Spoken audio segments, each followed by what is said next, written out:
সিটকানি ভাঙ্গি ঘরে ঢুকি আমার উপর ছুরি ধরি আমার নাম শাকিল 4:25 দরজা খুলে দরজার সিটকানি ভাঙ্গি ঘরে ঢুকি আমার উপর ছুরি ধরি আমারে বলে দে কি আগে গালি দিছে অকথ্য ভাষায় দরজা চিল্লাইছত কেন চিল্লাই দিয়ে তিন পরে আমার বাবা আসে আমার চিল্লি শুনি আমার বাবা আসার পরে আমার বাবারে বাড়ি দিই তারপরে খালাই কোবাইছে পরে আমার মেজো ভাই আছে মেজো ভাইরেও কোবাইছে পরে আমার সেজো ভাইরেও কোবাই এভাবে এখন প্রশাসনের দৃষ্টি আকর্ষণ করছি প্রশাসন যেন এটার বিরুদ্ধে অ্যাকশন নেয় এটাই প্রশাসনের কাছে দাবি জানাচ্ছি। আমাদের বাড়িতে গতকাল রাত্রে ডাকাতি ছিল, 3 জন ঘরের ভিতরে ঢুকছে, 4:20-এর দিকে ঢুকছে।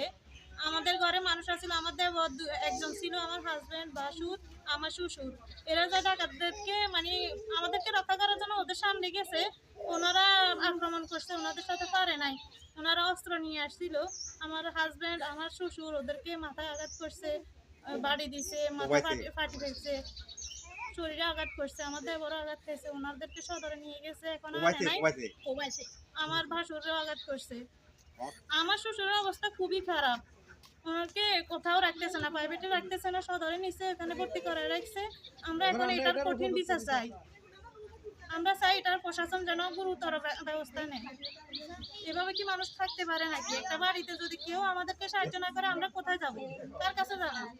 আমার স্বাস্থ্য ভাই মীর কাসেম এর বাড়ি ডাকাতি হয়েছে এবং ডাকাতেরা আমার স্বাস্থ্য ভাই এবং আমার স্বাস্থ্য ভাই 2 ছেলে রাজীব এবং তারেক দুজনকে যথেষ্ট পরিমাণে কমাইছে এবং মীর কাসেমের অবস্থা সংকটজনক। আমি প্রশাসনের কাছে দাবি জানাচ্ছি এই ধরনের ডাকাতি এবং সন্ত্রাসী যেন বন্ধ করে এবং এটার একটা আইনগত ব্যবস্থা যেন করে।